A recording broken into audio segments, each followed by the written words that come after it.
Bismillahirrahmanirrahim. Assalamualaikum warahmatullahi wabarakatuh. Ketemu lagi dengan saya Rahman. Hari ini saya akan memberikan sedikit informasi terkait apa yang biasa dilakukan oleh asesor ketika ujian.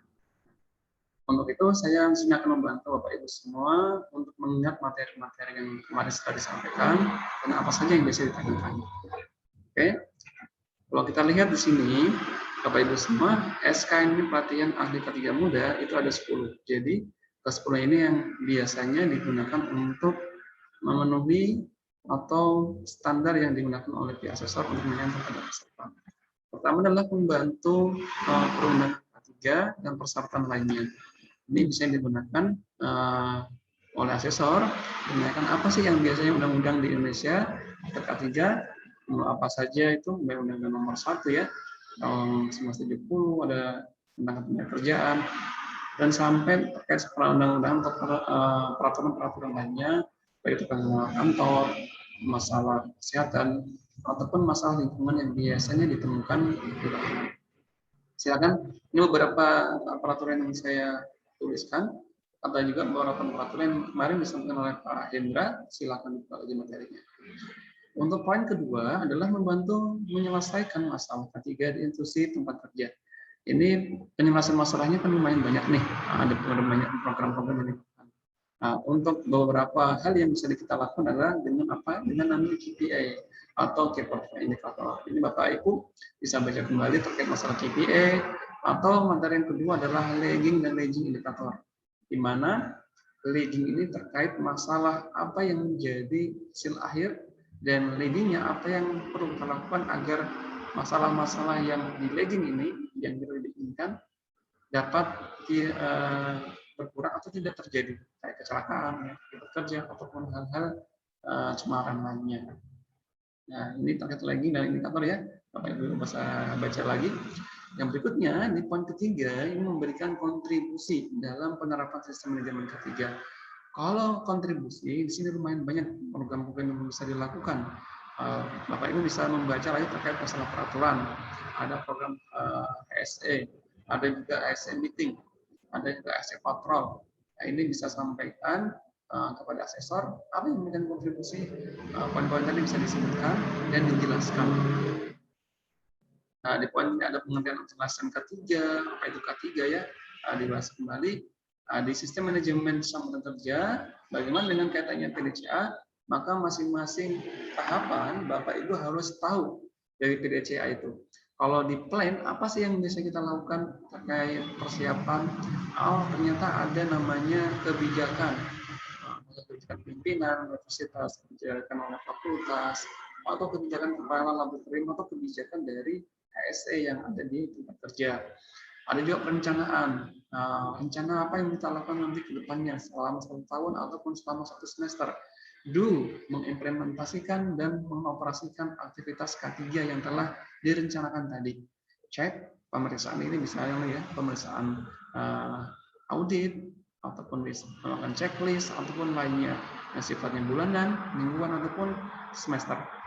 Action. Hasil dari pemeriksaan ini Bapak bisa lihat untuk melakukan tinjauan manajemen atau masalah-masalah yang telah didapatkan tadi untuk direview kembali dan diperkembangkan program agar namanya berkelanjutan sehingga perencanaan-perencanaan yang kemarin bermasalah bisa dievaluasi.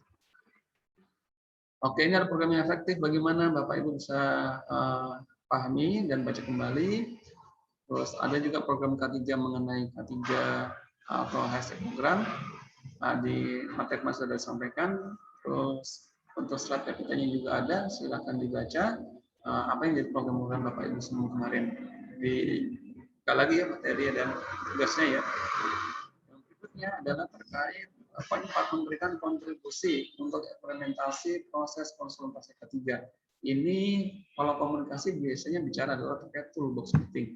Ya, toolbox meeting atau safety talk ya. Nah, biasanya apa sih yang menjadi isu-isu yang diangkat di sana? Baik isu K3, isu lingkungan, hasil inspeksi, bisa kasus kecelakaan yang terjadi, ataupun hal-hal apa yang nanti akan disampaikan untuk kegiatan ke depan, apa yang menjadi permasalahan. Bisa bahaskan sama-sama di aksesornya. Berikutnya adalah melakukan identifikasi bahaya dan risiko. Nah, ini untuk melakukan IBPR ataupun HIRA DC, maka Bapak Ibu semua harus mengetahui dulu nih, apa itu bahaya dan risiko. Nah, ini di dalamnya lagi dicari tahu nih, tugas Bapak Ibu semua untuk mengetahui dan menjelaskan pada pihak asesornya. Nah, terus kalau mengerti bahayanya, maka bahaya apa saja? Ada 5 ya, fisik, biologi, kimia, ergonomi, dan psikososial. Kita bisa memberikan contohnya kepada pihak asesor. Baru kita melakukan identifikasi bahaya dan melakukan pengukuran tingkat risikonya dari tabel risk matriks yang sudah dilakukan atau dibuat oleh Ibu Bapak. Nah, kode ke-6 dari KKN ini adalah memberikan dukungan terhadap pelaksanaan terhadap pengendalian risiko. Biasanya lumayan banyak ya untuk strategi pengendalian risiko itu. Maka salah satu yang kita bahas pada hari ini adalah terkait JSA. Maka kenapa dilakukan JSA? Karena pertama tidak ada SOP yang SOP yang membahas kegiatan tadi. Kedua, belum ada penilaian risiko oleh HIRA DC. Terus yang ketiga, kegiatan ini non rutin. Jadi kalau bahaya tersebut tidak tergambarkan, maka langkah-langkah pekerjaan tadi diidentifikasi untuk diketahui bahaya dan risikonya. Nah ini makanya diperlukan namanya JSA.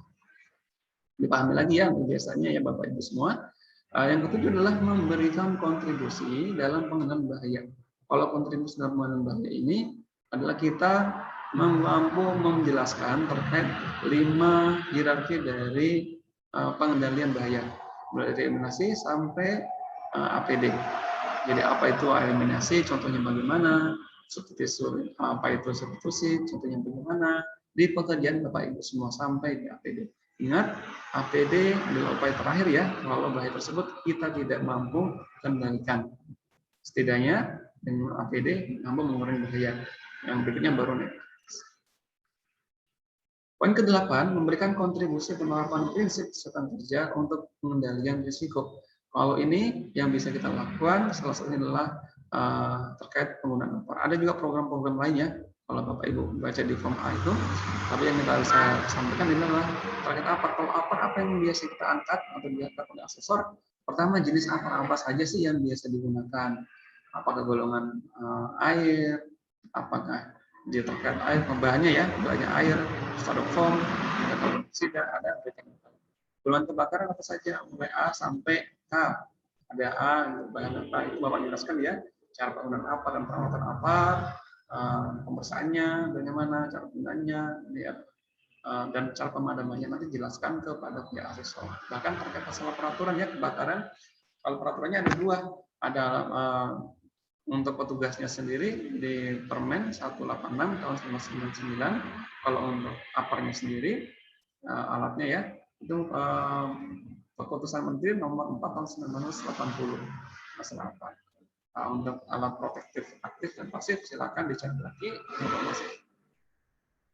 Untuk poin 9, membantu menerapkan prinsip hygiene industri untuk mengenai risiko. Untuk hygiene, kita kemarin tugasnya adalah melakukan identifikasi bahaya dari sudut pandang ergonomi.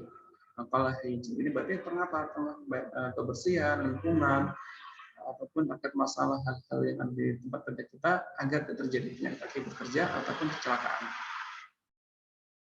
Yang terakhir, memberikan kontribusi terhadap identifikasi bahaya dan penilaian risiko. Kalau ini bisa 2 tugas yang kita kemarin lakukan. Ada safety patrol, ada juga risk register. Tapi risk register saya tidak bahas, Bapak Ibu bisa baca kembali ya. Jika masalah risk register, terus ada juga terkait masalah inspeksi. Nah, untuk inspeksi, silakan baca teori inspeksi itu apa yang dilakukan ketika inspeksi dan kenapa perlu dilakukan inspeksi, karena kondisi tidak aman ya. Yang kedua, perilaku pekerja kita memang nggak safety juga. Yang kedua, ketiga adalah adanya perubahan ataupun prosedur. Nah, ini untuk membahas terkait masalah poin 10 tadi. Nah, ini baru risk register. Jadi silakan materi-materi yang disampaikan oleh pemateri kemarin, baik saya ataupun Pak Hendra, mudah-mudahan semua memahami materi yang telah disampaikan kemarin, tugas-tugasnya juga dibaca kembali. yang telah disubmit ya. Semoga juga semua peserta lolos dengan kompetensi yang baik sehingga dapat terimplementasi di tempat kerja ataupun di kampusnya masing-masing. Kurang lebihnya saya mohon maaf. Assalamualaikum warahmatullahi wabarakatuh. Salam dari Sumatera, salam sehat dan selamat semua.